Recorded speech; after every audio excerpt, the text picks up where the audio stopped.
While everyone was glued to AI Super Bowl ads and meme stocks, the White House just did something that could decide who controls your money: a human you can sue, or a black box model you can't even see. This is the comment section with Thomas Paul. Today, we're breaking down Trump's new national AI push, why it's a power grab dressed up as tech policy, and what it means for your job, your mortgage, and your retirement. Here's the setup. On December 11th, Trump signed an executive order creating a national AI framework. Sounds boring, right? But buried in the legal language is one huge move. The federal government is now claiming the power to shut down tougher state AI laws, including rules against algorithmic discrimination. Here's where things get interesting. The order tells the Commerce Department to review state AI laws and flag anything that might burden national AI leadership. It then creates an AI litigation task force inside the Justice Department, whose job is to go into court and attack state regulations that don't line up with Trump's policy. So if your state passes a law saying algorithms can't discriminate in lending or hiring, that new task force can show up and argue it's invalid because it interferes with American AI dominance. And this wasn't a one-off.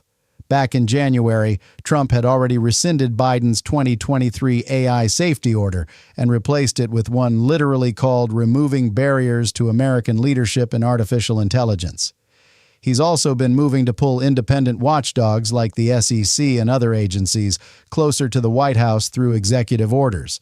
And here's where things take a step further. This isn't just about tech. It fits a long pattern. Deregulate first, centralize power in the executive branch, and then tell states, you don't get to be tougher. To understand why that matters, you have to know what the states were actually doing. Blue states like Colorado were passing some of the first real rules on algorithmic discrimination.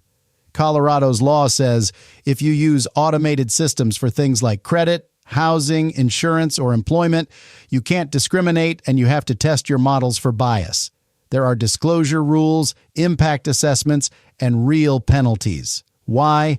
Because that's where AI is already deciding who gets a job interview, what rate you pay on a loan, whether your insurance premium jumps, or if your resume is filtered out before a human sees it. But then the unbelievable thing happened. Trump's December order specifically targets this style of law. It frames them as patchwork state regimes that threaten innovation and national security. The message is, state-level civil rights protections for automated systems are now a problem. Historically, when Washington is weak on consumer protection, states step in. Think predatory mortgages before 2008, payday lending, data privacy. Some states tried to crack down. The federal government often lagged or even tried to preempt them. Now that same fight is arriving in AI-heavy finance. Only this time, the federal government is starting from a posture of get out of the way. Let's talk about why that's scary if you have a 401k, a mortgage, or even just a checking account. AI is already embedded in the plumbing of Wall Street. High-speed trading algorithms, AI-driven portfolio strategies, and surveillance tools now touch trillions of dollars in assets. The systems digest news, social media, and price feeds in real time, then move huge amounts of money in milliseconds. Here's where things get interesting. Recent academic work looked at what happens when you feed these AI trading models manipulated news. In one study, adversarial headlines, carefully tweaked to fool language models, cut annual returns of AI-driven strategies by something like 18 percentage points, not 18 basis points. 18 percentage points. That's the difference between a decent year and a disaster. The SEC knows this is a problem. They've created an AI task force and appointed a chief AI officer to study how these tools can be abused, missold, or turned into vectors for fraud. They're worried about AI washing, where firms slap AI powered on a product to justify fees without real substance, and about models that recommend trades or loans in ways nobody fully understands. But it's even getting worse. Federal agencies are already stretched. Look at enforcement stats across the financial system. Cases are up, staffing is not. When you then tell states, you're not allowed to run ahead with your own AI rules, you're effectively widening the gap between risk and accountability. Preempting state AI laws makes it much easier for big banks, hedge funds, and tech platforms to roll out aggressive models in lending, trading, and micro-targeted advertising without worrying as much about being sued under stricter local rules. Think about who wins there. The upside of AI, lower costs, faster trades, new products, flows to the people designing and owning the systems. The downside, flash crashes, biased lending algorithms, opaque robo-advisors, is pushed onto workers, borrowers, and small investors. And here's where things take a step further. We've already seen how quickly AI fears can vaporize wealth. In a recent tech sell-off, worries about AI spending and power demand helped wipe out around $700 billion in market value in just days. When investors suddenly rethink how risky AI-driven earnings are, the repricing is brutal. Now imagine that kind of volatility tied even more deeply to under-regulated models deciding what's in your retirement plan or whether your small business gets credit. At the same time, elite investors talk about AI like it's both the next gold rush and a new kind of systemic risk. They're pouring money into data centers and power projects because they know demand is real. But they also admit that if AI models start making correlated mistakes, the downside could spread fast across markets. But then, he said this unbelievable thing: Trump sells all of this as a fight against ideological bias and censorship in AI. The claim is that blue states and liberal regulators want to bake progressive values into algorithms and silence conservatives. So the solution, he says, is to weaken those civil rights-style protections and keep AI neutral. On the ground, though, the effect is the opposite of neutral. When you strip away rules that check for discrimination, workers of color, women, and older workers are more likely to face invisible bias in hiring and lending. When you undercut states trying to stop predatory AI-driven finance, the most vulnerable borrowers pay the price first. Legal scholars and civil society groups have warned that this model treats AI as a culture war weapon and a deregulation tool, not as critical infrastructure that needs democratic oversight.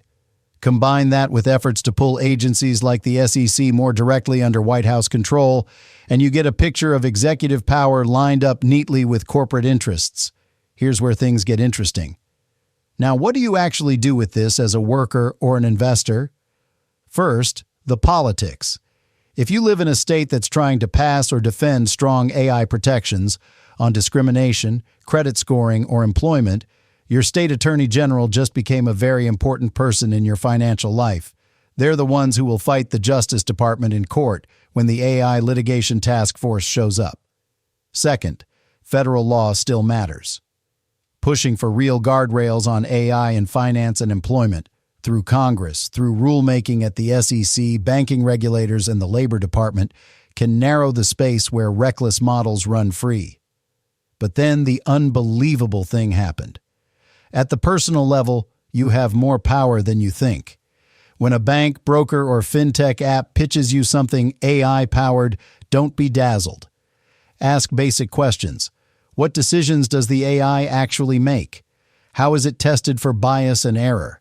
What happens when it's wrong, and who is liable?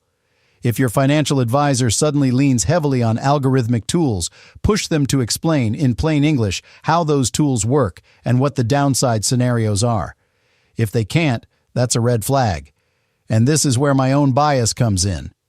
In my early 30s, when everyone around me was chasing the latest once-in-a-lifetime trade, I put money into something boring and regulated. It didn't make me rich overnight, but it protected me when other people's hype cycles blew up. That's why I'm still a fan of diversification, simple products you actually understand, and a healthy distrust of black boxes, especially when they're backed by a deregulation agenda. And here's where things take a step further. By the way, if you're watching this thinking, I'd love to run a channel that digs into this stuff, but I don't want to be on camera or spend all day researching. This video was created with Fludge.io, the same system that powers this entire channel. Fludge finds trending topics in your niche, researches them, writes the script, creates the thumbnail, pairs it with an AI avatar, and can even upload the finished video for you. Your job is to review and hit publish, or jump in at any step if you want more control. Over time, it learns from your feedback and gets better. This isn't low-effort spam. If the content was trash, you wouldn't still be here. If that sounds interesting, check out fludge.io. Let me leave you with this. If AI is going to run Wall Street, then the fight over who writes the AI rules is really a fight over who this economy works for. Trump's national AI policy isn't just about winning a tech race. It's about deciding whether the risks of that race land on workers and small investors while the rewards flow up the chain. But it's even getting worse. The good news is, none of this is automatic. State-level battles, federal rules, and your own choices as an investor and a voter still matter. You don't have to understand every line of an executive order. You just have to remember this. When somebody in D.C. says, "We're removing barriers," ask yourself, barriers to what and for whom?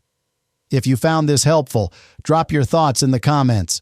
Do you think AI on Wall Street is more opportunity or more threat right now? And who do you trust more to police it? States, the feds, or nobody? Make sure to subscribe to the comments section with Thomas Paul for more deep dives on the intersection of AI, money, and power.